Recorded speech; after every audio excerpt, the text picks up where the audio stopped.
Boa noite, meus queridos. Salve Maria. Primeiro, agradeço a presença de vocês. Uma grande honra, uma grande alegria estar aqui de volta, depois de acho que quase 3 meses, dando continuidade a este curso de Doutrina Social da Igreja. Quem está vindo pela primeira vez? Quem assistiu às 2 aulas anteriores? Mesmo que seja através do YouTube. Então é melhor perguntar, quem não assistiu? Ok. Bem, então eu recomendo fortemente que vocês vejam através do canal do Centro Dom Bosco as 2 aulas anteriores. E como eu disse na aula anterior, na verdade, as aulas elas podem ser, de fato, vocês vão entender perfeitamente o arcabouço da aula, porque elas fazem parte, como podemos dizer assim, de um mosaico.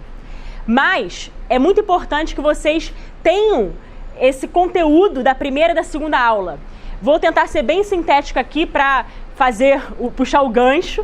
Na primeira aula, nós falamos sobre o que é a doutrina social da igreja, falamos sobre o que é a política e qual é o seu objeto, que é o bem comum, e para que serve a política.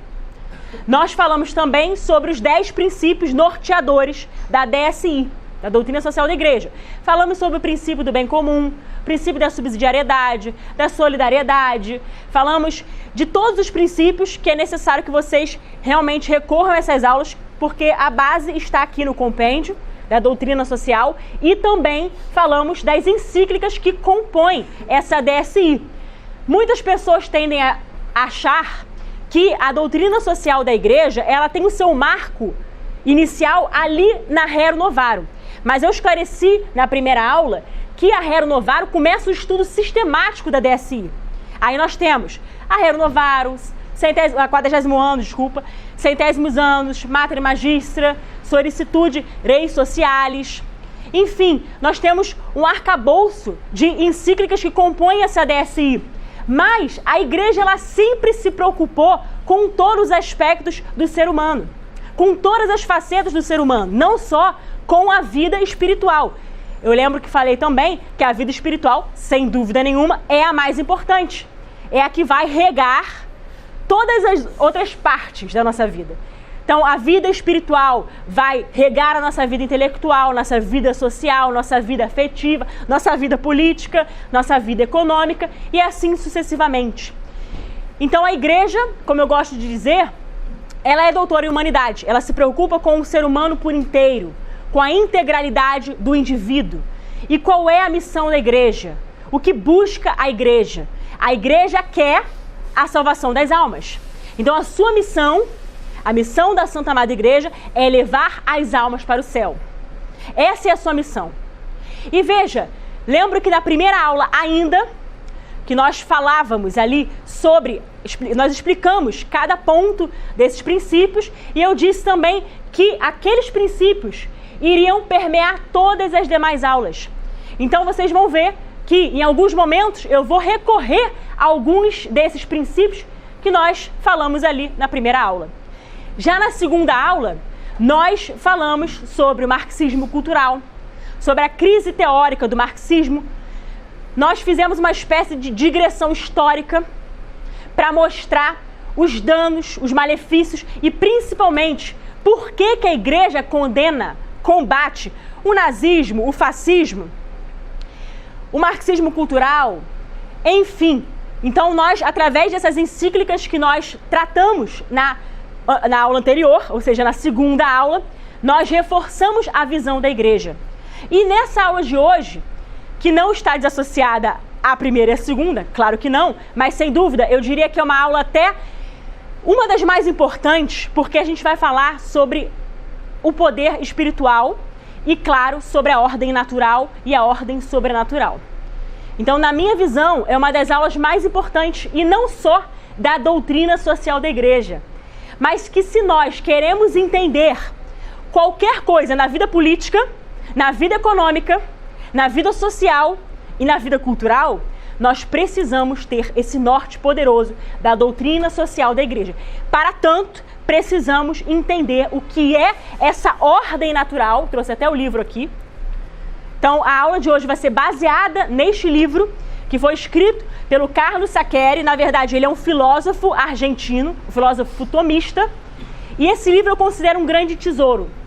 E por quê? Aqui tem a síntese daquilo que a igreja pensa a respeito da doutrina social da igreja. Então este livro mais esse livro vão nos dar os subsídios desta aula.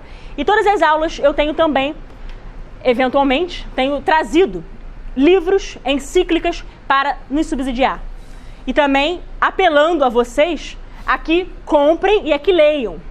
Porque é muito importante nós compreendermos a visão da igreja. Porque há muitas pessoas aí afora, no mundo afora, que acham que podem fazer invencionices ou falar invencionices. Mas não há o que inventar. Muito pelo contrário, a Igreja Católica ela já é a nossa mãe mestra.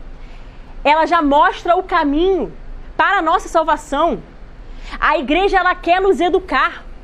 Ela é educadora. Para quê? Para as virtudes. Para que nós possamos exercer as práticas virtuosas. Para que um dia, se Deus quiser, que nós possamos contemplar a visão beatífica no céu. Ou seja, nós estamos aqui como caminhantes, mas na realidade somos cidadãos do céu. Nós queremos e devemos aspirar às coisas do alto, ter sede e fome de santidade. E a igreja nos mostra esse meio. Quais são os meios que estão à nossa disposição, como por exemplo os sacramentos? E a doutrina social é esta seta, é este farol que vai iluminar a nossa vida como um todo. Por isso que eu disse que a igreja se preocupa sim com o desenvolvimento integral do ser humano. Porque não é só o viés espiritual, claro, ele é o mais importante, mas não é só. Tem os outros aspectos da vida humana. Então a igreja vai nos mostrar, vai nos orientar, vai nos dar instruções. Ou seja, ela vai nos trazer esse arcabouço, que é teórico, mas também é prático, da doutrina social da igreja. Superada essa primeira exposição, ou seja, essa primeira introdução, só fazendo uma remissão às aulas anteriores, agora sim vamos entrar na aula de hoje, pegando um gancho também do que há centésimos anos, que também é uma encíclica que compõe a doutrina social da igreja, o que fala sobre a doutrina social da igreja, só para que ninguém esqueça. Muito embora todo o argumento já tenha sido, não esgotado, mas já tenha sido exaustivamente falado na primeira aula. A doutrina social por si mesma tem o valor de um instrumento de evangelização. Enquanto tal, anuncia Deus e o mistério de salvação em Cristo a cada homem. E pela mesma razão, revela o homem a si mesmo. A esta luz, e somente nela, se ocupa do resto, dos direitos humanos de cada um, e em particular, do proletariado, da família e da educação, dos deveres do Estado, do ordenamento da sociedade nacional e internacional, da vida econômica, da cultura, da guerra e da paz, do respeito pela vida, desde o momento da concepção até a morte natural, claro. Então ali eu sempre vou colocar as referências, as páginas, para que vocês recorram a estes livros que eu digo mais que também fazem parte desses tesouros da igreja. Então vejam, qual é a missão? A missão nós sabemos, é a salvação das almas. E o que a igreja quer através da doutrina social? Ela quer ser um instrumento de evangelização. Então nós temos que ser iluminados à luz do Evangelho. Então a mensagem é 100% evangélica, está no Evangelho de Cristo. E nós também temos que recorrer à luz do direito natural, que nós vamos começar a falar. Primeira diferença que nós temos que ter: a ordem natural e a ordem sobrenatural. Claro que a ordem natural prescinde dessa ordem sobrenatural, que já está no nome, está além da natureza. A ordem sobrenatural, nós podemos lembrar também da graça, nós podemos pensar na revelação divina, graça que é favor imerecido, e claro, no próprio Deus. Mas nós temos a ordem natural, que foi estabelecida por Deus. Ordem natural que tem fundamento no próprio Deus. Lembro-me que na primeira aula eu falei uma frase que é muito famosa, de um doutor da igreja, de quem sou muito devota, que é Santo Tomás de Aquino, em que ele disse que a lei dos homens precisa ser o reflexo da lei de Deus. Do contrário, não é lei. Do contrário, é corrupção da lei. É uma lei iníqua. E por que é uma lei iníqua? Porque fere esta ordem natural, que foi estabelecida pelo próprio Deus. E quando nós pensamos nesta palavra, ordem natural, o que nos vem à mente? Vamos tentar decifrar de uma forma metafórica. Nem tão metafórica assim, na verdade, um exemplo que nós podemos usar. O ser humano. Nós temos as nossas funções. O ser humano, no caso, ele funciona perfeitamente. Ele tem nós temos a anatomia, a parte biológica. Para quem aqui da área da biologia, o Felipe, me ajuda se eu estiver errado. Nós temos, por exemplo, as organelas citoplasmáticas, mitocôndria, né? Que faz lá o papel, tem a função da respiração celular. O que mais? Nós temos os ribossomos, a síntese proteica, enfim, o complexo de Golgi, dentre outras organelas citoplasmáticas. Mas por que eu estou falando sobre isso? Porque cada célula, cada organela, cada um desses órgãos, digamos assim, dentro do nosso corpo tem uma função e cumpre um papel. Está dentro de uma ordem. É claro que eu estou fazendo aqui uma metáfora para que mostre o perfeito funcionamento do ser humano, da biologia, da anatomia. Então está tudo dentro de uma ordem. Está tudo perfeitamente ordenado. Se nós, por exemplo, temos algum problema de saúde, uma enfermidade, é porque tem alguma coisa desordenada. Concordam comigo? Claro. Então, a ordem natural ela é estabelecida pelo próprio Deus. Ela tem esse fundamento, como eu disse, lá no próprio Deus, mas ela está, sim, submetida à ordem sobrenatural. Então, nós temos que respeitar sempre a ordem natural.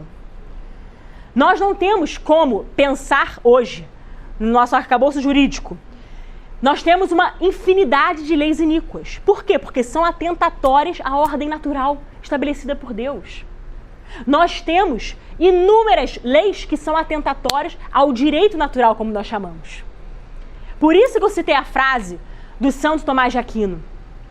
E é fundamental que nós entendamos que nós estamos submetidos a essa ordem natural e nós precisamos, acima de tudo, respeitar, não só nós, mas o próprio Estado também precisa e merece respeitar a ordem natural.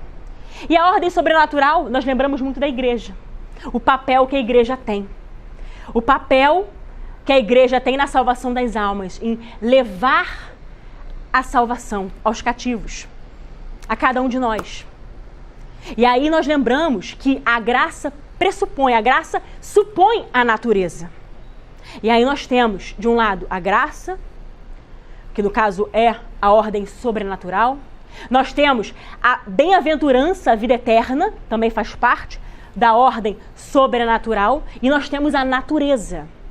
Da mesma forma que nós temos a vida terrena, deste outro lado, que é a ordem natural, como o Carlos Saccheri muito bem expõe no seu livro.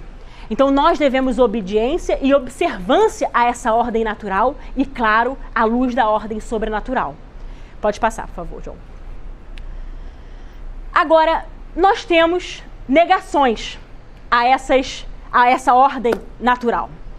Negações da modernidade, inclusive. Por isso, as negações modernas da ordem natural. E quais são elas? Podemos elencar 3. O materialismo positivista, ou seja, o universo, tanto no campo físico quanto no humano, é equivalente à matéria. Nós podemos pensar no cosmos. Eu vou até ler aqui um ponto sobre o materialismo, em que ele esclarece. Deixa eu só pegar aqui para vocês. Que ele esclarece muito bem qual é a função desse materialismo e por que nega a ordem natural.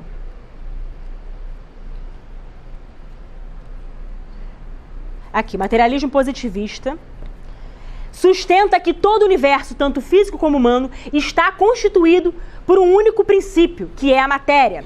Afirma que a matéria está em movimento e tenta justificar, a variedade de seres existentes em nosso planeta, dizendo que as diversas partículas materiais vão mudando de lugar, associando-se em consequência de forças mecânicas, as quais se iriam combinando por imenso acaso.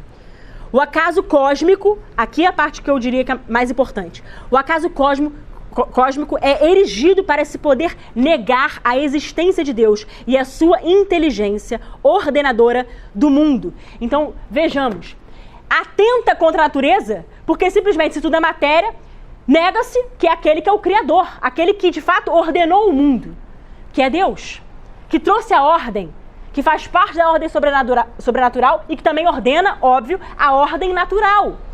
Então, o próprio materialismo positivista, ele nega a existência de Deus. Sem prejuízo, nós temos o que é mais conhecido por nós, o relativismo, ou seja, tudo é relativo. Agora, Aristóteles já falava que para o relativismo, tudo é relativo, menos o relativismo. É curioso isso, porque hoje nós vivemos, como já era condenado pelo Papa Emérito Bento XVI, nós vivemos sob a égide de uma ditadura do relativismo. Então, se nós perguntamos hoje para algum jovem que nem passou pela catequese ainda, isso é pecado? Depende. Então, na verdade, o sensus fidei, também para esses jovens, muitas vezes, eles nem sabem o que é isso. E para eles tudo é relativo. E, principalmente, existe um relativismo moral muito grande. Aquele senso, aquela noção de certo e errado. Pecado. O que é pecado? Depende. Então, o relativismo ele está tomando conta e está dominando, eu diria, a nossa cultura de um modo geral. E isso é algo grave, porque nega, sim, o transcendente. Nega o valor moral universal, porque existe um valor moral universal. Existe o transcendente, existe a ordem sobrenatural, transcendente, mas existe esse valor moral universal, que é essa ordem natural. Então, tudo precisa estar submisso a esta ordem natural. Nós precisamos respeitar essa ordem natural. Mas o relativismo não faz isso. Ele nega totalmente. E digo mais, através do relativismo, muitos pregam o imanentismo, a imanentização da fé. E eu lembro que na última aula, quando nós falamos do marxismo cultural, nós falamos do seu dogma, de um dos seus dogmas, a teologia da libertação. E o que é a teologia da libertação tão condenada pelas encíclicas, tão condenado pela igreja, pelo magistério infalível? A teologia da libertação nada mais é do que exatamente essa negação do transcendente em busca do imanentismo, da imanentização da fé. É uma forma de trazer o paraíso para a terra. E lembro que falei também que o nosso Senhor já havia nos exortado que no mundo haveríamos de ter aflições, tribulações, mas Ele nos disse, coragem, eu venci o mundo. Portanto, Ele não nos prometeu um mundo sem aflições, um mundo perfeito. Agora, os teólogos da libertação, que são relativistas, e obviamente é uma heresia dentro da igreja, porque deturpa a parte essencial da fé, desvia, em nome desse relativismo, moral principalmente. Mas vejam, a teologia da libertação se preocupa muito com o material, mas não se preocupa com o espiritual. A teologia da libertação quer, por exemplo, erradicar a pobreza. Mas do que adianta nós termos a riqueza distribuída, como eles falam, mas perdemos a alma? O que adianta nós termos tudo, mas perdermos a nossa alma? É muito melhor, como o nosso Senhor já nos exortava no Evangelho, ainda que seja necessário nós perdermos a vida para salvar almas, isso tem muito mais validade. Isso é muito mais importante. Mas a teologia da libertação só se preocupa com algo materialista. E aí nós temos seus expoentes, como Leonardo Boff, Gustavo de Gutierrez, que pensam no pobre, olham para o pobre, mas instrumentalizando o pobre e as minorias de um modo geral. Mas nós não queremos instrumentalizar ninguém. O que a igreja prega são os valores evangélicos para todos. A igreja não faz exceção de pessoas. A igreja não olha diferente para um pobre, para um rico. Agora, claro, pobre em espírito. Aí sim nós queremos buscar, nós queremos ter pobreza em espírito. Não né? Mas pobreza em espírito. Nós queremos ser humildes.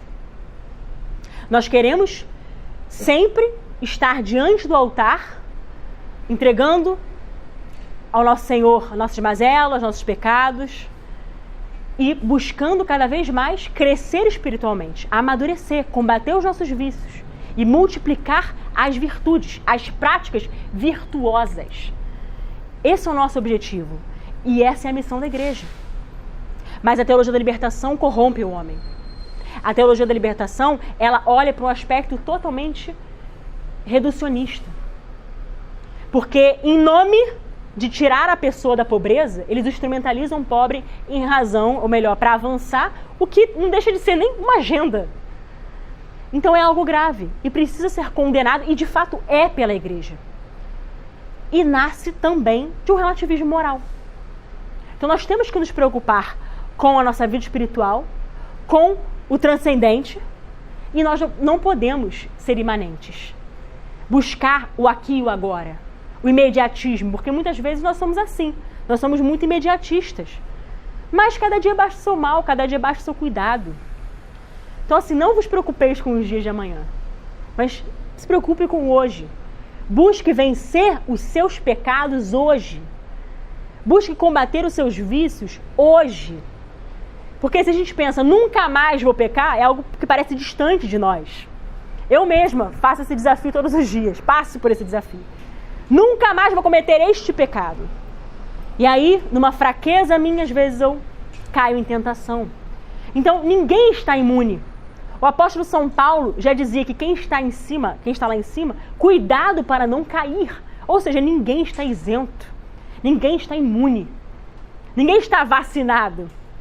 Nós todos podemos cair em tentação. Por isso, a necessidade da vigilância, da oração. Por isso, a necessidade da mortificação da carne, através do jejum. Nós temos que mortificar nossa carne para exultar o Espírito. E aqui eu lembro das palavras do apóstolo São Paulo, de novo. Só que dessa vez na carta aos Gálatas, capítulo 5.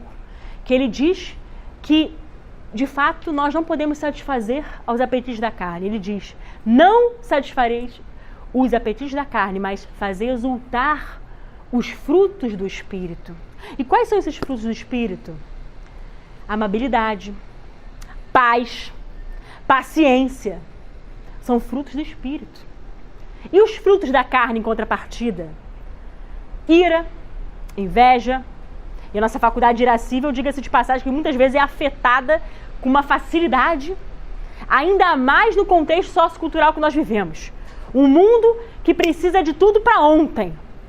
Um mundo que é muito dinâmico, é tudo muito rápido. As coisas acontecem numa velocidade sem igual. E isso atrapalha a nossa vida espiritual. Porque às vezes a gente tem dificuldade de buscar a vida interior, ou seja, de se interiorizar. Santa Teresinha já falava dos castelos, o castelo interior. Nós temos muitas vezes a dificuldade de crescer espiritualmente. Por quê? Em razão exatamente dessa velocidade, desse dinamismo excessivo do mundo. Mas por que estou falando tudo isso?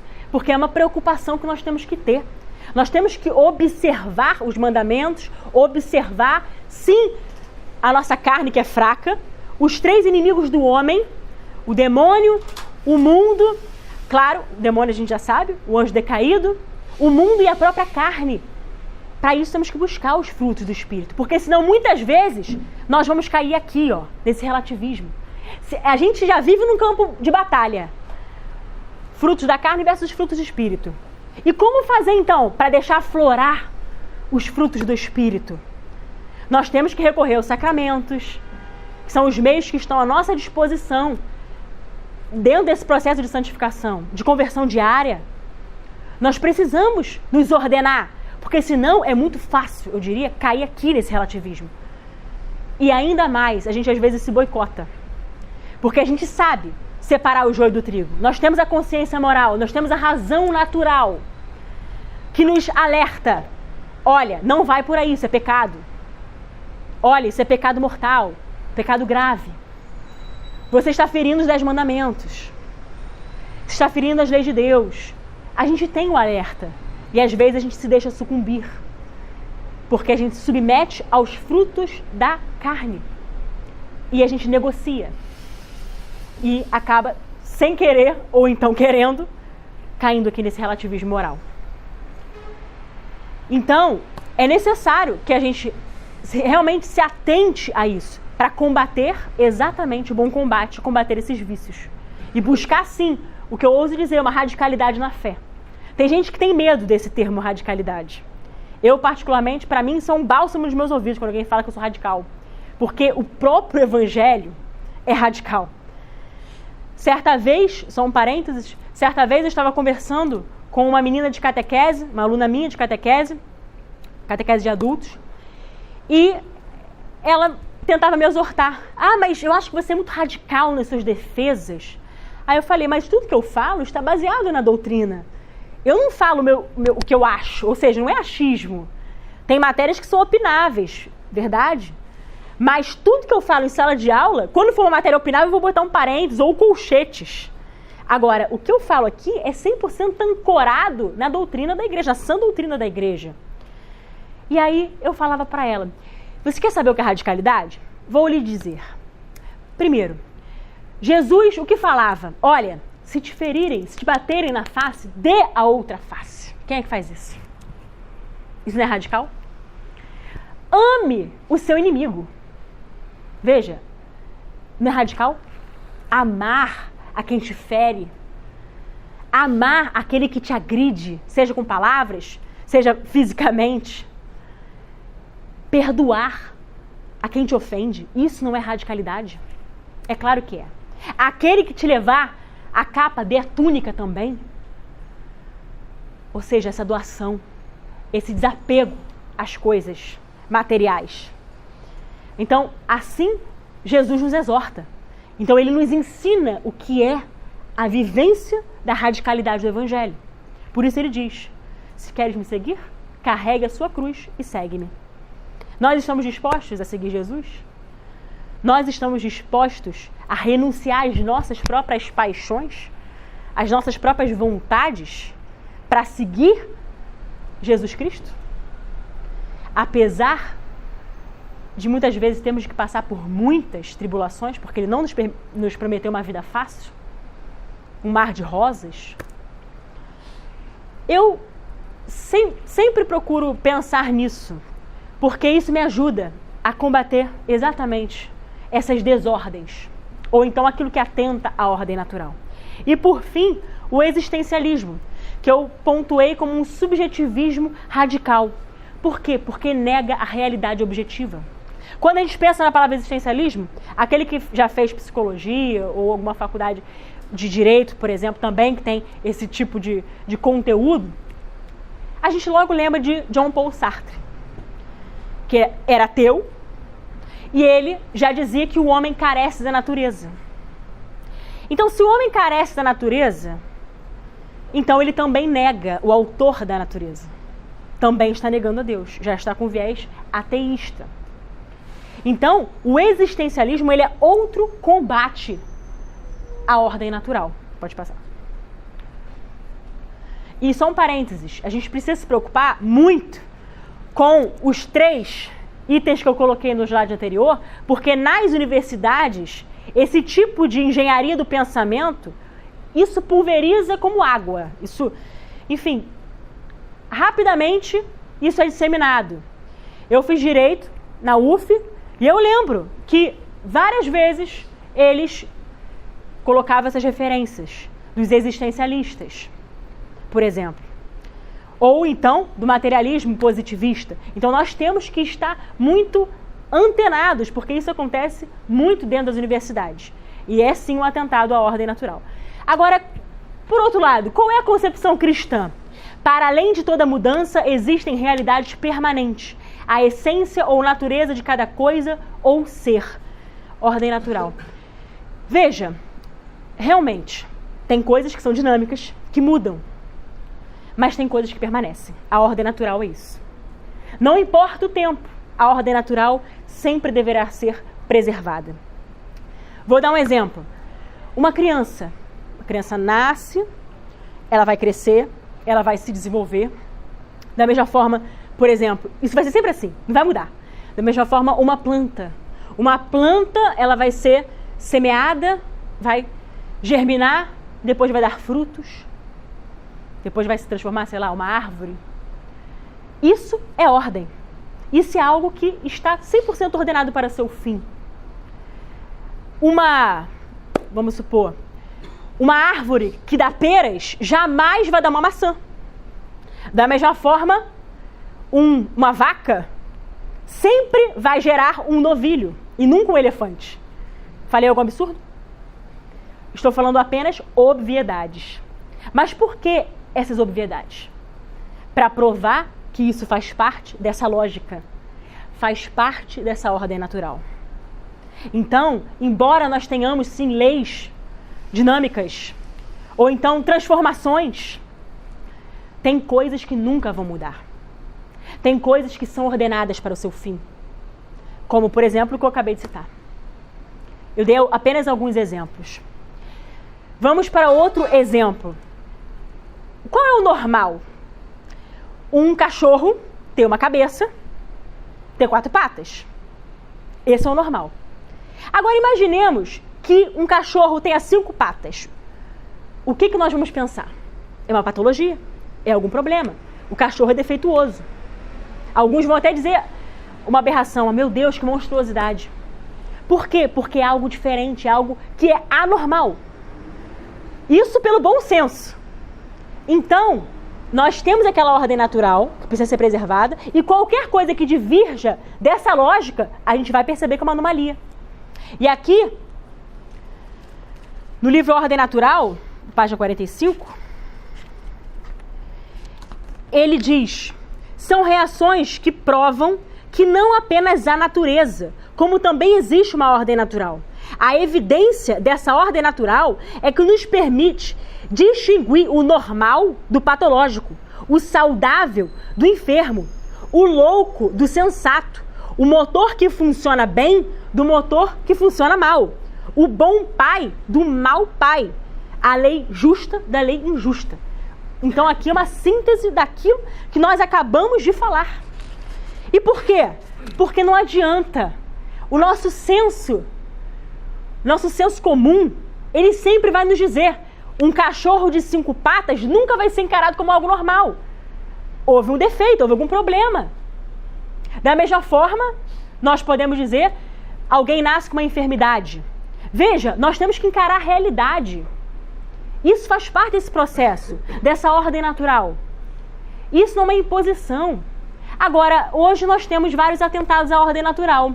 Nós temos aí um Supremo Tribunal Federal que recentemente criminalizou a homofobia.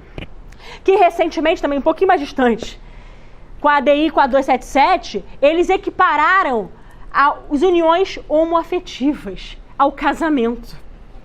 Isso é um atentado à ordem natural. Por quê? Porque, evidentemente, o casamento é homem e mulher. E seus filhos. Isso é família. Alguns gostam de chamar a família tradicional. Eu chamo de família natural, porque isso é o natural. Está dentro desse processo, está dentro dessa ordem natural. Então, 2 homens nunca vão procriar espécie. 2 homens que, enfim, entre aspas, contraem um casamento, porque ali não tem casamento, embora o Supremo tenha equiparado essas uniões homoafetivas, ali vai ser, sim, um atentado à ordem natural, justamente porque não há como eles reproduzirem. E qual é a dupla função do matrimônio? Nós temos, claro, né, a dupla função, que é procriativa e unitiva. Isso não faz parte, por exemplo, de uma união homoafetiva. Então, é sim uma afronta direta a essa ordem natural. Pode passar, John, por favor. A ordem pressupõe uma hierarquia, uma harmonia que se manifesta em todos os seres e em todos os fenômenos. Vou lembrar aqui da história da criação, rapidamente. Eu acho até que eu comentei rapidamente sobre isso também na primeira aula, mas eu vou fazer um gancho, vou puxar um gancho, porque a gente tem que entender que as coisas, a ordem natural, ela realmente tem uma hierarquia e precisa também ser respeitada. Quando Deus criou o mundo em 6 dias e depois descansou, ele criou tudo e viu que era bom. Fez Adão, a sua imagem e semelhança, o homem e a mulher os criou a sua imagem e semelhança.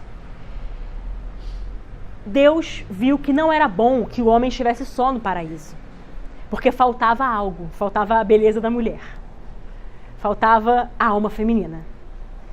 E aí ele deu um profundo sono para Adão e da costela de Adão tirou Eva, sua auxiliadora idônea, aquela que lhe corresponderia. Isso porque Adão tentou buscar, com todas as criaturas, ele não via nada que lhe correspondesse. Por isso, a necessidade daquele profundo sono para que da costela de Adão Deus criasse Eva. Então ali nasce realmente a família, o casamento. Nós temos a primeira instituição, o primeiro ministério de Deus, a instituição sagrada, família. E quando Deus criou o homem e a mulher, ali, aquele contexto de família, ele criou os dois para que submetessem a terra, para que extraíssem o alimento da terra, para que dominassem sobre as árvores, sobre as aves, os répteis, sobre toda a natureza. Na verdade, a natureza foi colocada à disposição do homem. A natureza foi criada para o homem. E o homem tinha que dominar a terra. E por quê? Porque ali nós já percebemos essa ordem natural. Deus criou o homem para que fosse essa coroa da criação. Portanto, o homem está como hierarquicamente superior a toda e qualquer outra criatura. O homem, nas palavras do Catecismo da Igreja Católica, é a obra-prima mais perfeita de Deus. E por que Deus criou o homem? Na catequese nós falamos que Deus não precisava do homem. De fato, Deus não precisa de nós para nada. Mas Ele quis precisar. Porque Ele quis que nós participássemos da nossa vida bem-aventurada, do seu projeto benevolente, nas palavras do Catecismo da Igreja. Ou seja, da sua vida feliz.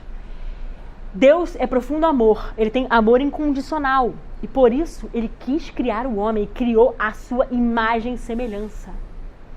Para que dominasse todas as outras criaturas e estivesse dominando a natureza mesmo.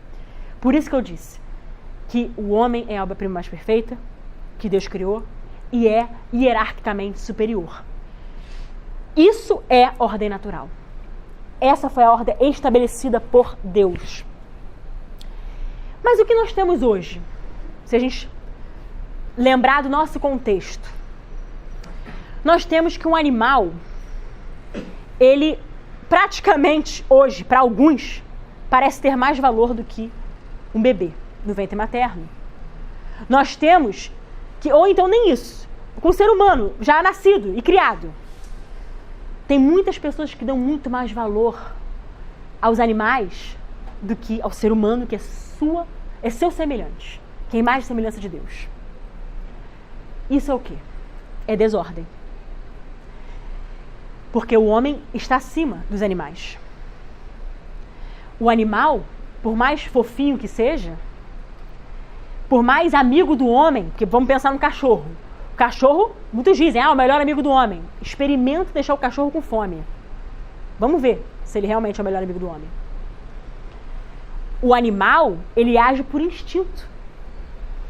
O ser humano, por mais complexo que seja, nós podemos buscar uma reta ordem. Nós podemos buscar as virtudes e combater os nossos vícios. Nós podemos, inclusive, surpreender, positiva ou negativamente. Por isso que dizem que o ser humano é uma caixinha de surpresa. Não é à toa. Mas o animal, ele age por instinto. E ele, por mais que seja amigo do homem, ele nunca vai ser igual ao homem. Homem e mulher são iguais em dignidade. E eu falava sobre isso, mas eles têm papéis sociais diferentes.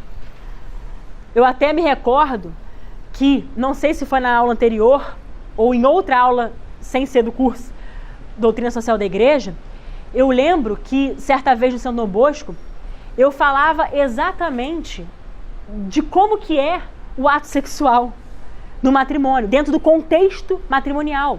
O sexo é elevado à categoria de sacramento.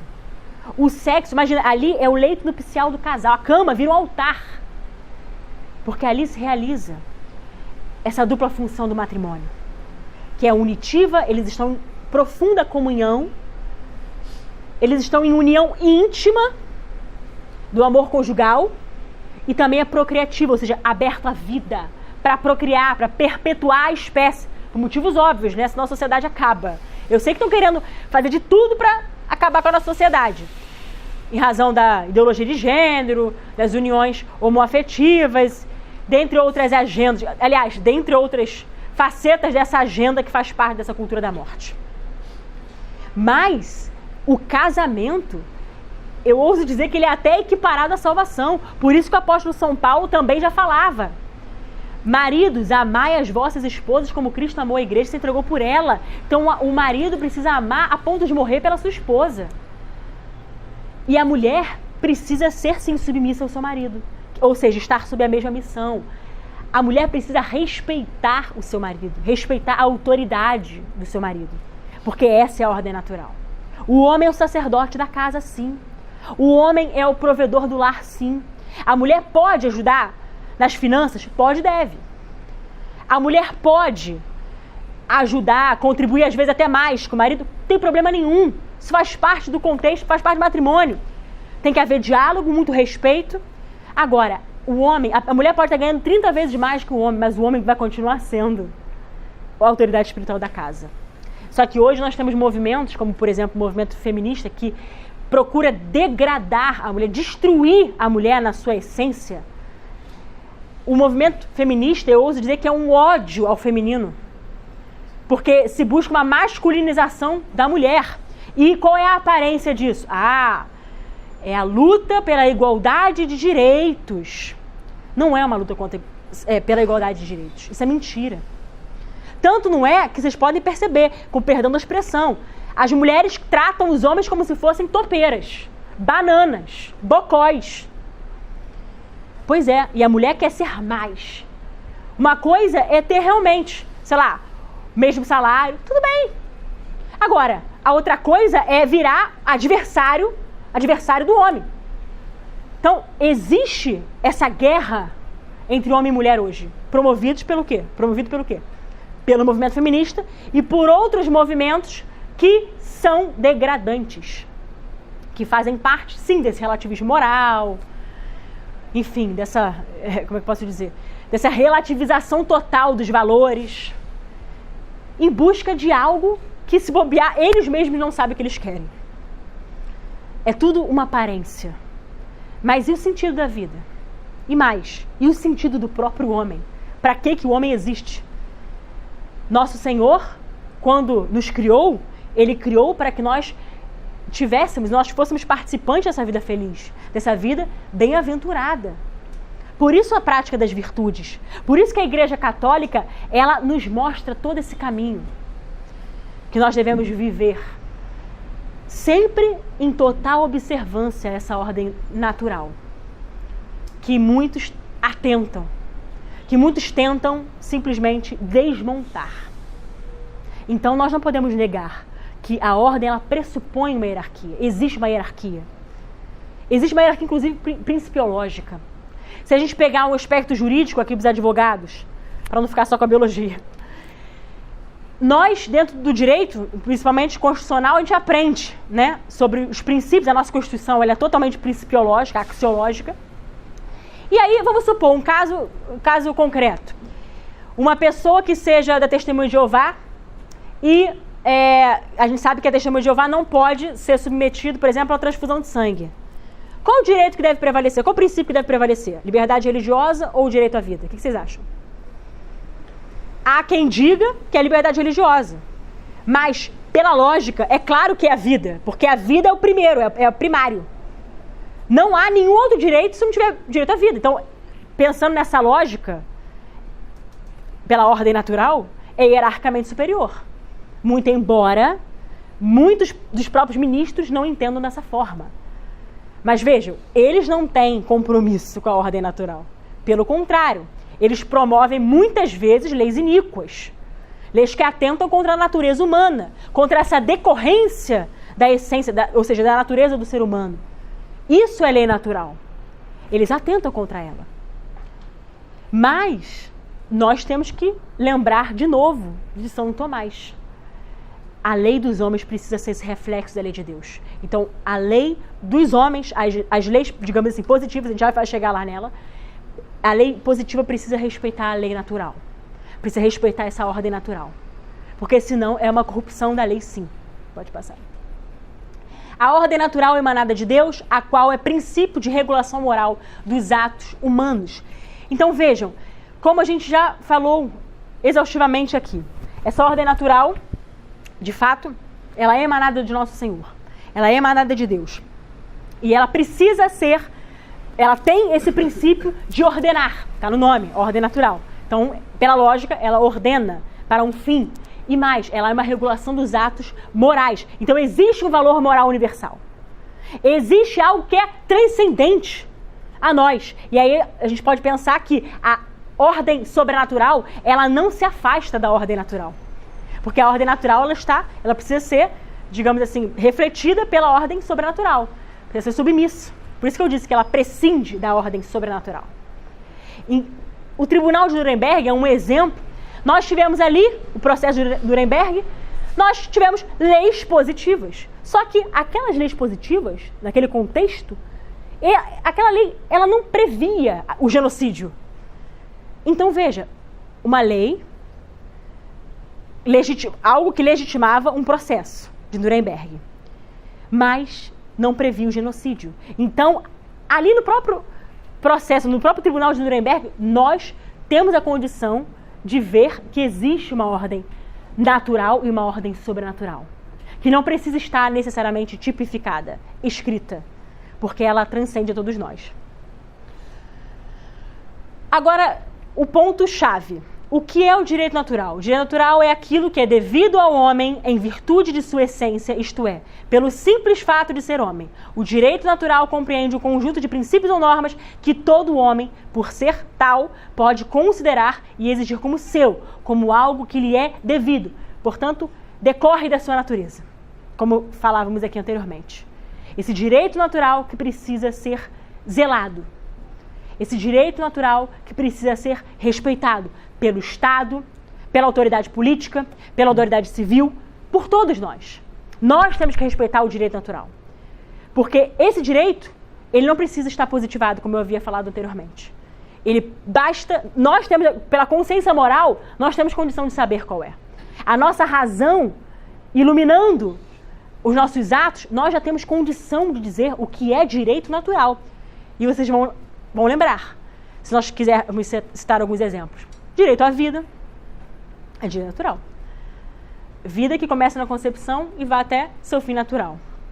Da mesma forma, a família é direito natural. Uma instituição sagrada, não é uma reprodução de laboratório, não é fruto do imaginário humano, não foi uma criação do poder constituinte. Pelo contrário, é uma instituição sagrada. É decorrência do direito natural. Educação. Veja, o pai e a mãe têm a primazia da educação sobre seus filhos. Então, a quem cabe, a quem compete educar os seus filhos? Os pais, claro. A mais sagrada das missões, eu diria que é educar os seus próprios filhos. É uma grande missão que os pais têm, que faz parte desse direito natural, educar os próprios filhos. Outro direito natural, legítima defesa. Você quer matar o terceiro? Não, você quer preservar a sua vida. Mas nessa de repelir injusta e grave ameaça, se for necessário, sim, usando os meios proporcionais, você repelir e acabar, por consequência, matando a pessoa, isso é legítima defesa, portanto, é uma excludente de ilicitude. Então veja que o próprio Código Penal, ele dialoga com o direito canônico, perdão. Então o Código Penal dialoga com o direito canônico justamente por isso, porque ambos falam a mesma coisa, nesse sentido, da legítima defesa, porque é decorrência do direito natural. Se alguém vier me ferir, eu vou reagir, não por vingança, eu falei isso outra vez, não por vingança, mas é instantâneo, é algo de fato natural.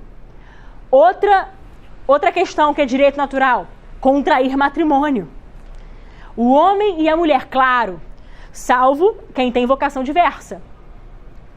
Então, uma pessoa que tenha uma vocação à vida religiosa, ou então celibatário, tudo bem, sem problema nenhum. Mas também faz parte desse direito natural. E contrair matrimônio não é diferente. Não é porque, nas palavras da Judith Butler, porque as leis proibitivas, elas reforçam a economia sexual masculinista. O que ela diz? Falei um palavrão aqui, né? O que é a economia sexual masculinista?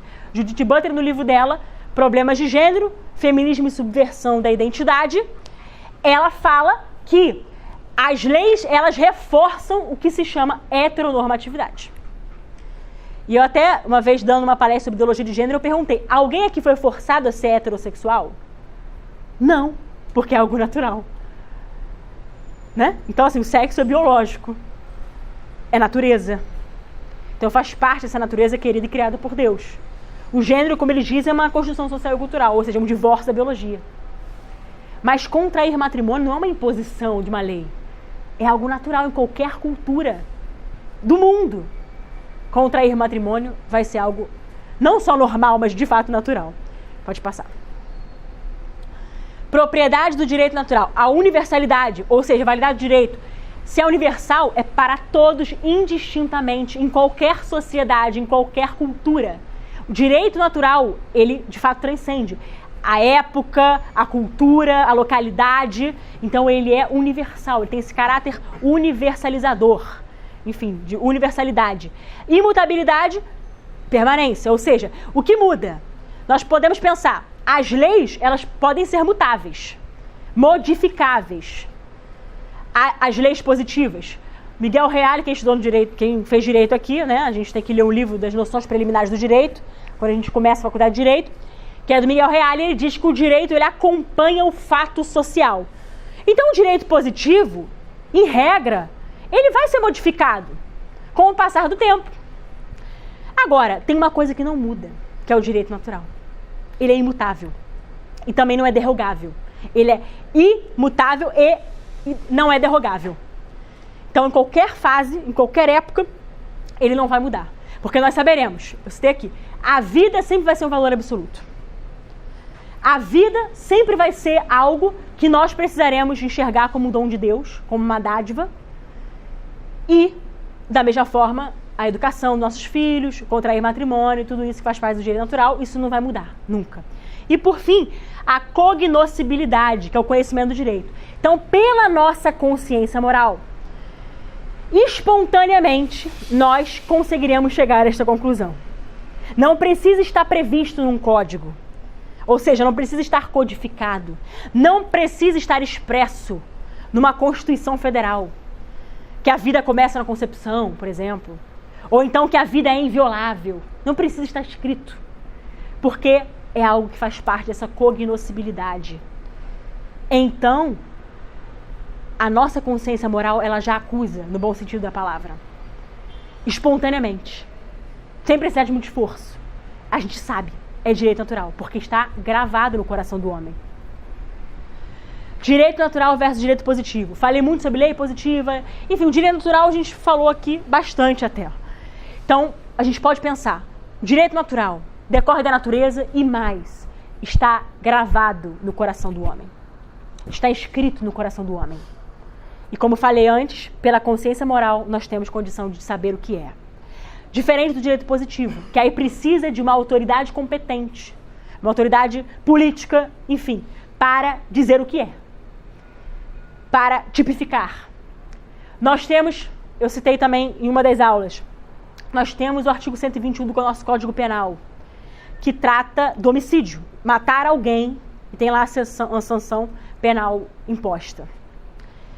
Se não tivesse escrito ali que matar alguém é um pecado, nós, pela nossa consciência moral, nós teríamos condição de dizer, matar é um pecado, matar é um crime, porque está atentando contra alguém que tem a mesma dignidade que você. Ah, mas é um assassino, não tem problema, enfim, não importa. Fato é que nós somos iguais em dignidade. É claro que é o seu semelhante, então você vai matar? Você vai ceifar a vida? Vai tirar o direito à vida dessa pessoa? Então, ainda que não estivesse lá previsto no artigo 121 do Código Penal, a nossa consciência moral acusaria. Isso é pecado, isso é crime. Isso é um pecado mortal, inclusive. Atenta contra o 5º mandamento da lei de Deus. Não matarás. E aí, de novo, pela terceira vez, para ficar bem firme e consolidado na cabeça de vocês, a lei dos homens precisa ser o reflexo da lei de Deus. Então, o não matarás, que está no 5º mandamento, ele precisa estar gravado. De modo que um atentado a uma outra vida, um atentado a um ser humano, um homicídio, isso é crime. Isso é pecado mortal. Homicídio. Da mesma forma, não precisaríamos ter escrito lá no artigo 23 do Código Penal, o mesmo Código Penal, legítima defesa, que é excludente de ilicitude. Não precisaria. Porque é claro que eu vou conservar a minha vida e vou fazer de tudo para isso. A não ser que, por virtudes heróicas, eu acabe sacrificando a minha vida para defender terceiros. Pode acontecer. Às vezes tem uma família, pai, mãe, filhos, e aí vem, de repente, alguém para cometer um latrocínio. E aí o pai, para defender os seus filhos, acaba sacrificando sua vida. Isso é uma virtude heróica. É uma legítima defesa de terceiro. Ele, de repente, ou então ele mata, né? Justamente mas acaba ele morrendo também. Enfim, sacrifica a sua vida, mas ele também pode matar e conservar a vida dele e a dos outros. Por isso que eu falei, legítima defesa de terceiros. Então isso não precisaria estar lá expresso. Porque a nossa razão já teria condição de saber. Por isso que eu falei, direito positivo, direito natural. O direito natural, na verdade, ele é o fundamento do direito positivo. Ele é um núcleo. O direito natural, ele precisa acompanhar, ele precisa respeitar, o direito positivo. O direito positivo precisa respeitar, precisa acompanhar o direito natural. Porque senão é uma corrupção da lei, é uma lei iníqua. Nós temos inúmeras leis que promovem o aborto. Nós temos leis que querem legalização das drogas. Nós temos leis que desejam implantar a ideologia de gênero, estimulando a erotização precoce, desde a mais tenra idade. Então, leis que violam, que atacam esse direito natural. E muitas vezes, direito positivo.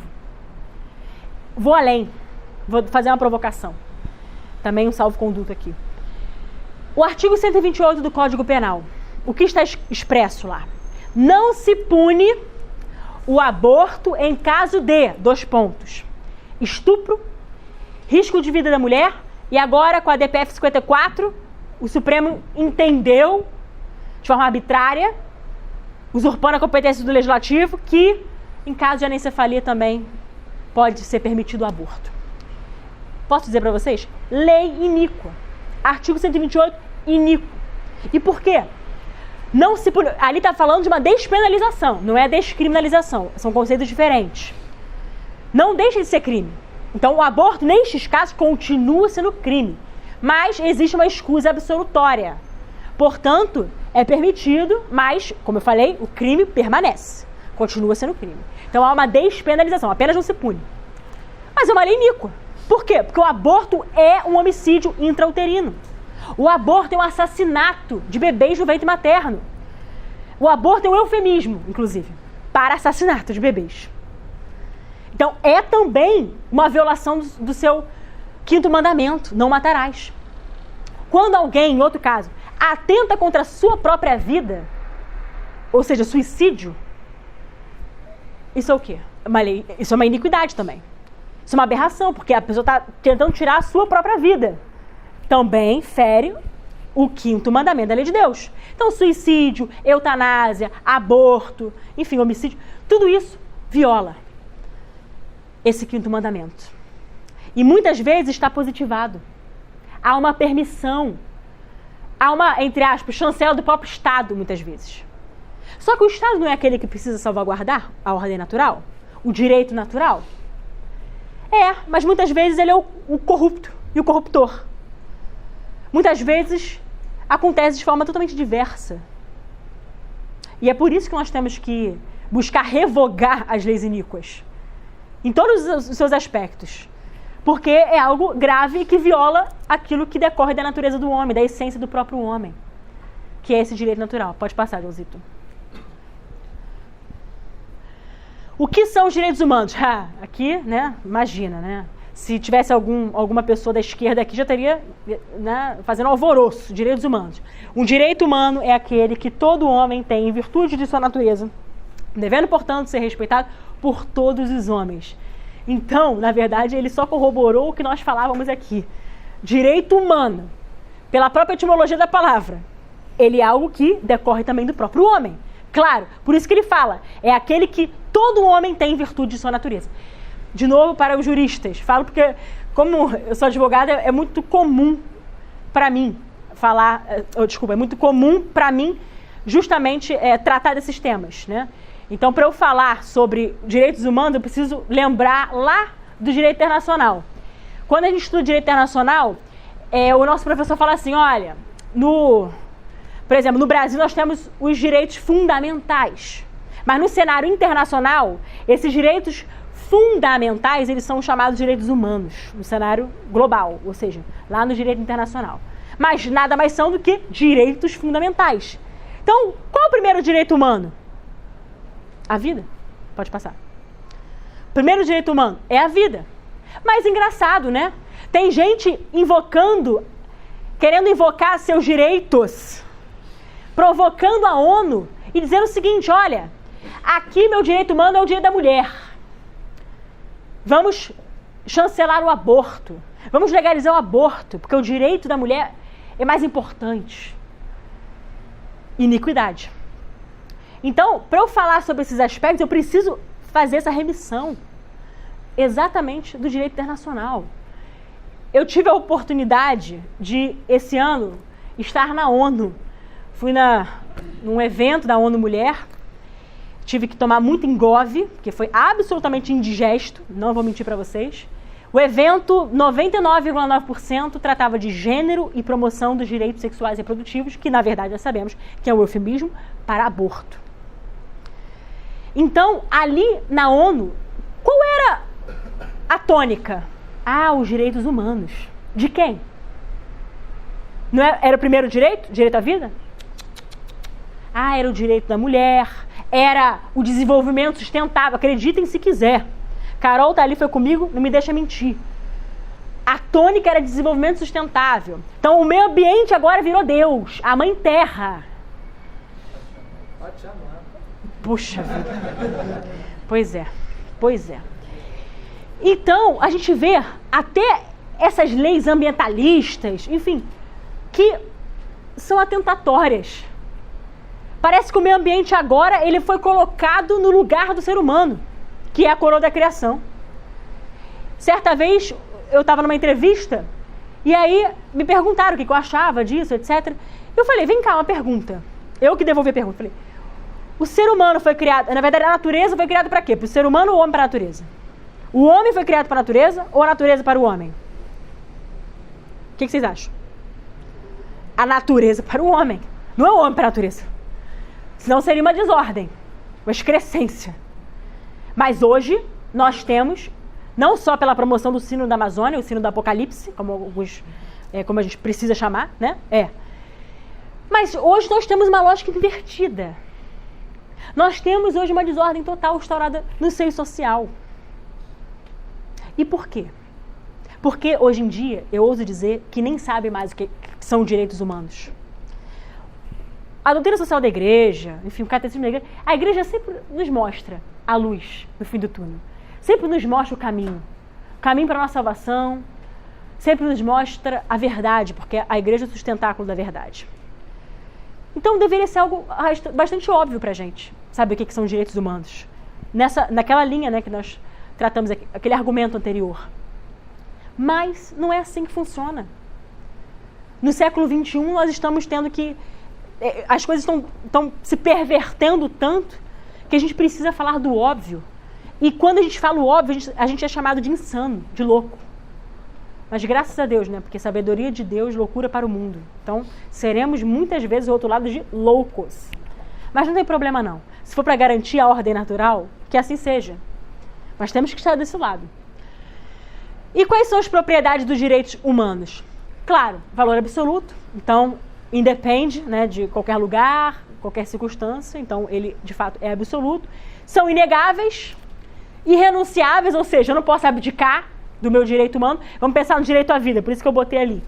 Né? Respeitemos a vida, aborto não, que é o primeiro direito humano, do qual deriva todo o resto. Então, todos os outros direitos, eles são decorrência do direito humano, do direito à vida.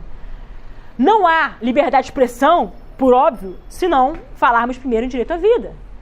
Não há direito da mulher se não primeiro não tiver o direito à vida. Não há livre manifestação de pensamento se não tiver primeiro o direito à vida. Então, o direito à vida, ele é o primário. Ele é o primeiro do qual decorrem todos os demais direitos. Então, eu não posso abdicar. Eles são irrenunciáveis. São imperativos e são evidentes. Então, assim, nós não precisamos de uma lei sancionada para nos dizer o que é direito, o que são, né, direitos humanos. Não precisamos de uma promulgação de uma Constituição para dizer, olha, direitos humanos são ... Não. Porque, de novo, pela consciência moral, nós temos capacidade de saber o que é. E, portanto, precisamos respeitar esses direitos humanos. Os valores fundamentais, agora dando um salto, os valores fundamentais, eu tenho que correr por causa do horário. Valores fundamentais da vida social. Verdade, justiça, liberdade e amor. O que vocês lembram? Porque, óbvio, o convívio social, ele precisa estar eivado de... Tem, né, seus valores fundamentais. E aqui nós botamos 4. Verdade. Tudo na nossa vida precisa ser baseado na verdade. Nós não podemos ser relativistas. Aqui eu boto verdade versus relativismo. A verdade é algo objetivo. Quem é a verdade? É uma coisa? Não. É uma pessoa. Então, Jesus é o caminho, a verdade e a vida. E quem nos ensina a verdade? A igreja. O apóstolo São Paulo, na carta a Timóteo, capítulo 3, versículo 15, ele diz que a igreja é o sustentáculo, é a coluna, é o fundamento da verdade. Então, nós conhecemos a verdade a partir da direção da nossa Santa Madre Igreja. E são verdades que são objetivas. Nós não podemos negar a verdade objetiva. Vou dar um exemplo. Isso aqui é que cor? Que cor? Amarela está com um problema de daltonismo aí. Brincadeira. Isso aqui é preto, uma verdade objetiva. Embora muitos ideólogos queiram dizer, não, isso é a cor é uma convenção cultural, isso aqui para mim é verde. Hã? E pronto, pois é, vai lá discutir com ele. 2 loucos. Então, é uma verdade objetiva. Então, nós temos verdades objetivas. O homem, desculpa falar isso, tem pênis. A mulher tem vagina. Verdades objetivas. O sexo, né? Biologia. Então, não adianta as invencionices aparecerem por aí, os achismos. Ah, são as convenções. Não adianta. Por quê? Branco vai ser sempre branco. E quem nos ensina essa verdade objetiva, a verdade, o que é a verdade, e como nós devemos caminhar na verdade, segundo a verdade, é a igreja. E aí vem uma encíclica do Papa Emérito Bento XVI, Caritas in Veritate. Então, a caridade na verdade. E aí tem uma frase que eu amo, de Santo Agostinho, eu uso como meu lema de vida, que ele diz que não se deve impor a verdade sem a caridade, mas jamais sacrificar a verdade em nome da caridade. Entenderam bem? Eu não posso impor a verdade. Ah, é desse jeito aqui. Não. Eu preciso ter a caridade. Mas, em contrapartida, eu não posso sacrificar a verdade em nome de uma caridade. Ou seja, vamos dizer assim, do respeito humano. Quantas vezes a gente deixa de falar a verdade para as pessoas porque a gente tem medo da reação? Muitas vezes eu cometo esse pecado, esse erro. Muitas vezes eu falo aqui. Muitas vezes eu fico assim, meu Deus, eu acho que vai criar uma indisposição e tal. Acontece. Mas nós não podemos caminhar sacrificando a verdade. Verdade é sempre verdade. Não tem meias verdades. Porque senão seria relativismo. Verdade é nua e crua. Agora, em nome da caridade, que podemos dizer também nesse caso, respeito humano, nós temos sacrificado a verdade. Aí eu faço outra provocação. Eu me pergunto também sobre isso todos os dias. Quantas almas não têm ido para o inferno em razão do meu respeito humano? O respeito humano tem levado muitas almas para o inferno. Porque a gente tem medo, né? A gente tem aquele frio na barriga. A gente não quer se indispor. A gente não quer criar atritos. Mas veja, às vezes um atrito, que a gente acha que é atrito, vai ser uma semente plantada no coração da pessoa que vai germinar e vai produzir um fruto de conversão. Então nós precisamos plantar a boa semente, semear. Nós temos que ser semente da evangelização. A doutrina social da igreja é um instrumento poderoso, evangelizador, porque está baseado nos princípios evangélicos, na lei moral natural que está inscrita no coração do homem. E a igreja, ela é esse sustentáculo da verdade. Então ela nos ensina a caminhar na verdade e para a verdade. É o caminho perfeito em direção a essa verdade. E claro, com a caridade. Mas muitas vezes as pessoas confundem nós sermos um pouco duros, firmes, com não sermos caridosos. Nós podemos sim exercitar muito a caridade, mas sem perder a firmeza. Isso é fundamental. Eu ainda estou aprendendo, confesso. Para mim é muito difícil, porque eu sempre vou para o extremismo. Mas é necessário a gente ser e abusar, digamos assim, no bom sentido da palavra, da caridade. Nós temos que ser caridosos. Porque, às vezes, a pessoa ela não agiu por mal, e às vezes a gente quer imputar a ela uma responsabilidade, que seja, mas temos que falar a verdade. Sempre com a caridade, mas sendo firme quando necessário. E exortar também é um ato de amor, viu? Exortação apostólica, como nós recebemos muitas, as próprias encíclicas, as alocuções ao longo da história da igreja, dos papas, enfim, ao longo da história da igreja nós temos muitas exortações. E quando nós exortamos um irmão, aquilo ali é um ato de amor, é um ato caridoso. A gente acha que é um convite à briga, mas não é não. Ali é a expressão do amor. Não é à toa que, lá em Provérbios, Salomão já falava, aquele que ama, corrige, inclusive com a vara. A gente pode pensar na lógica dos pais com seus filhos, né? Eu até brinquei aqui outra vez falando que eu fui vítima de havaiana voadora. E por quê? Porque minha mãe muitas vezes precisava mesmo bater. E eu sou muito feliz por isso. Forjei meu caráter, né? Graças a Deus que eu recebi a correção na hora certa. Porque se minha mãe não me corrigisse naquele momento, o mundo poderia me ensinar de outra forma. E aí eu poderia ser uma pessoa totalmente depravada. Mas eu recebi a correção. Eu recebi a exortação. E isso é amor. E às vezes a gente foge de dar exortações. Porque a gente fica pensando, ah, meu Deus, o que o outro vai achar? Será que a pessoa vai ficar chateada comigo? Caridade na verdade. E verdade na caridade. Então temos que sim pensar, caritas in veritate. Então, caridade na verdade. E isso nos ajuda no nosso convívio social. Por isso que eu coloquei aqui. Sem prejuízo, a justiça. Lembra que eu falei sobre o princípio da justiça? Dar ao outro que lhe é devido. Logo na primeira aula.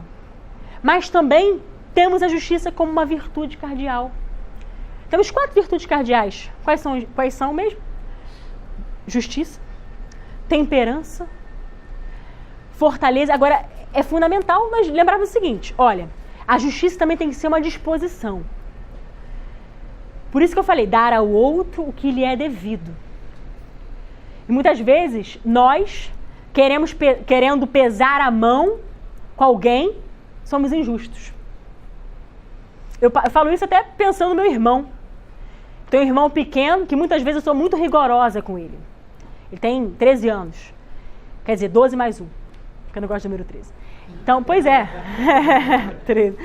Então, às vezes, vou lá, sou ríspida com ele, sou rígida. E às vezes corro o risco de ser injusta. Mas, às vezes, ele nem faz nada. Às vezes, ele nem tem tanta culpa assim. Ou então merece uma correção e pronto.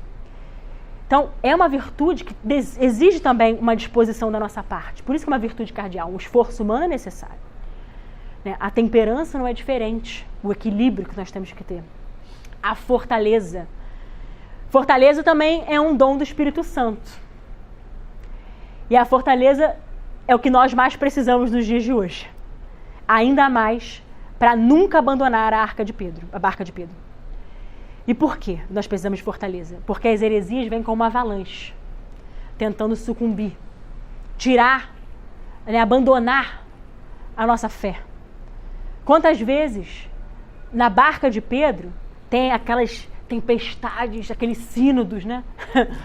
Pois é. Sínodo da Amazônia, como eu disse, sínodo do Apocalipse, ou então outras coisas mais.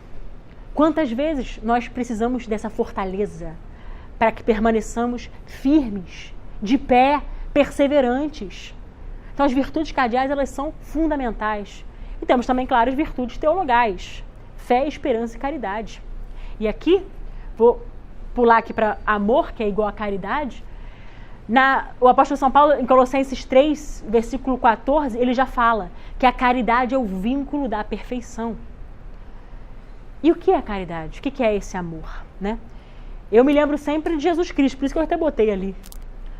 Porque ele nos ensinou o que é o amor, o que é a verdadeira caridade. Ele que nos ensinou como que nós devemos amar, perdoar, olhando para Cristo. Por isso que a nossa fé é cristocêntrica. E por fim, a liberdade. Liberdade, eu até fiz a distinção entre os animais e os homens, né? O homem tem a sua liberdade de pensar, de falar, ou seja, liberdade de pensamento, liberdade de crença, enfim. Liberdade para associar-se. Isso tudo decorre do direito natural. Decorre ainda mais, como diz aqui, do próprio princípio da dignidade da pessoa humana. Então, nós somos livres, mas nós só somos livres, de verdade, se nós temos a Cristo como o centro. Ele na centralidade da nossa fé. Por quê?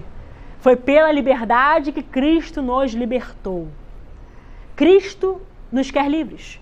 Ele que se entregou por amor a cada um de nós, e os grilhões dos nossos pecados, da nossa escravidão, que é oriunda do pecado, ali tudo isso foi rompido. Quando no alto da cruz, no alto do madeiro, tudo foi consumado. Então, quando a gente olha para a figura de Cristo, esse amor, a maior expressão desse amor, nós vemos que Ele nos deu essa liberdade de filhos e filhas de Deus. A liberdade para que nós também possamos exercê-la bem, segundo a justiça, buscando a caridade e também vivendo na verdade. Essa é a síntese. E assim, com tudo isso que nós falamos, nós entendemos por que são os valores fundamentais da vida social. Não é uma fórmula mágica. Mas veja, nós temos que exercitar as nossas virtudes no meio social. E a igreja, ela vai nos orientar desta forma. A igreja, de novo, vai pavimentar esse nosso caminho, em busca da nossa salvação, querendo elevar a nossa alma ao céu. Querendo que nós sejamos soldados de Cristo. Aqui acredito que todos sejam batizados e crismados. Tem algum não crismado aqui? Ah, até que tem. Maravilha, vocês estão se preparando para a crisma, certo? Pois bem, ótimo. Mas por que eu perguntei isso? Bom, o batismo nos integra no corpo místico de Cristo, que é a igreja. Então ali nos tornamos filhos de Deus. Apaga o pecado original, mas permanece concupiscência, que é a inclinação ao mal, ou seja, a propensão que nós temos ao pecado, ao mal. Mas nós recebemos ali uma graça santificante do batismo, infusa em nós as próprias virtudes teologais. E os dons do Espírito Santo, que serão potencializados, reforçados com a crisma.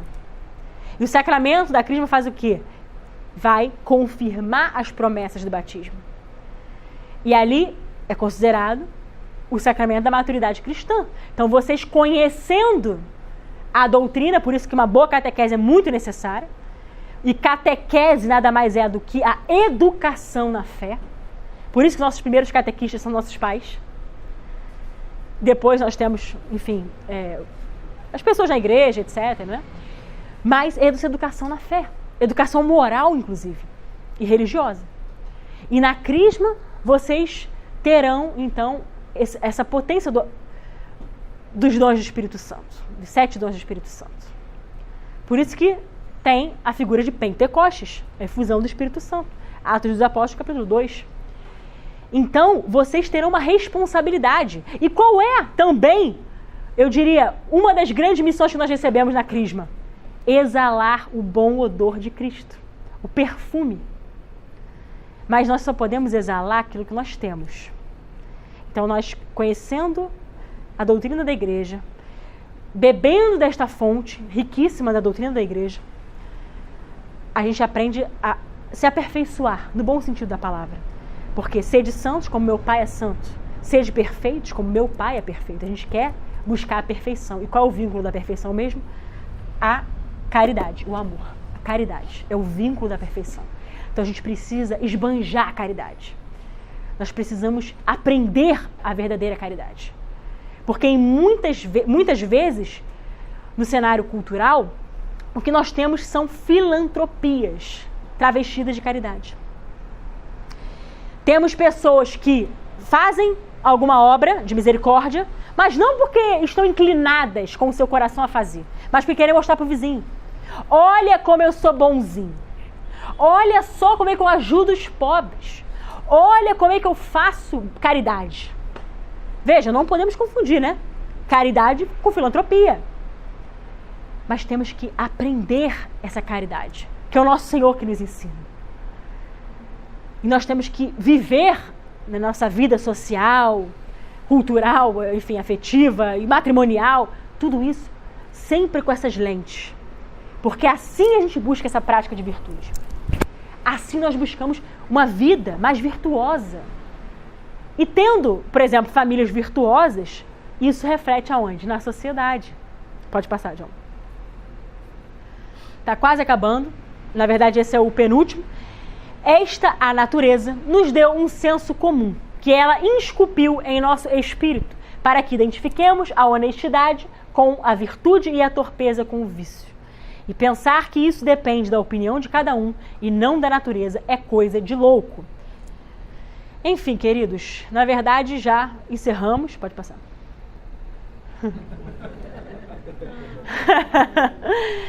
Já encerramos.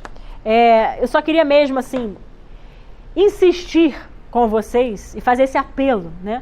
Principalmente vocês que estão se preparando para receberem o sacramento. Eu não sei se só a Crisma ou se receberão também a primeira comunhão, enfim, receberão também? Ótimo. Na verdade, receberão um sacramento dos sacramentos, né? A comunhão. Que é muito importante que a gente realmente conheça essa doutrina da igreja. A nossa igreja, ela é mestra. Ela nos educa para o céu. Tem gente que diz, tem algumas mães que gostam de dizer, né? Eu crio meus filhos para o mundo. Não, isso é verdade. Não, isso não é verdade. Isso é uma falácia. Nós não criamos nossos filhos para o mundo, nós criamos para o céu. Até porque a amizade com o mundo é inimizade com Deus. O apóstolo São Paulo já fala isso, já nos exorta. Já alertava quanto a isso. Por isso que sabedoria de Deus procura para o mundo. Então nós temos que fugir desse mundo, porque o mundo é um dos inimigos do próprio homem. Então quando a gente olha para a ordem natural, entende o que é a ordem natural, e mais ainda, depois entende a graça, aquilo que está na ordem sobrenatural, aquilo que às vezes a nossa consciência não é capaz sozinha de identificar, mas que precisa da revelação divina, a ordem sobrenatural. Quando nós entendemos a ordem natural e a ordem sobrenatural, a gente passa também a ordenar a nossa própria vida. Porque a gente passa a, eu diria até, amar a ordem natural e a ordem sobrenatural.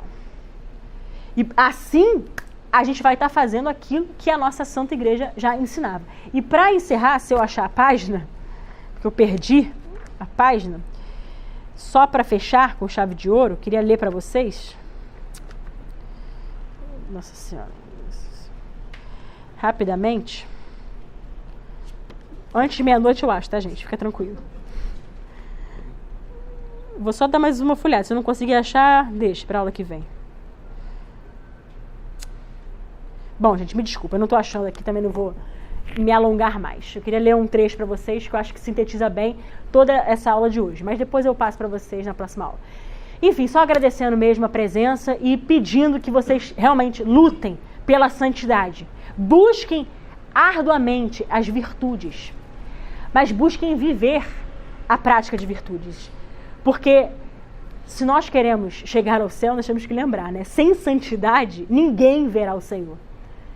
Então nós temos que buscar com ardor e com toda a intrepidez, como já nos ensinavam os apóstolos, como que é a vida buscando as virtudes, muitas vezes buscando virtudes heróicas, diga-se de passagem, e tendo essa ousadia de pregar o evangelho a toda criatura. Ide por todo mundo e pregar o evangelho a toda criatura. Essa é a missão da igreja e nós, como leigos, também temos um papel fundamental de sermos luzeiros nesse mundo. Sal da terra e luz do mundo. Então, sejamos semeadores.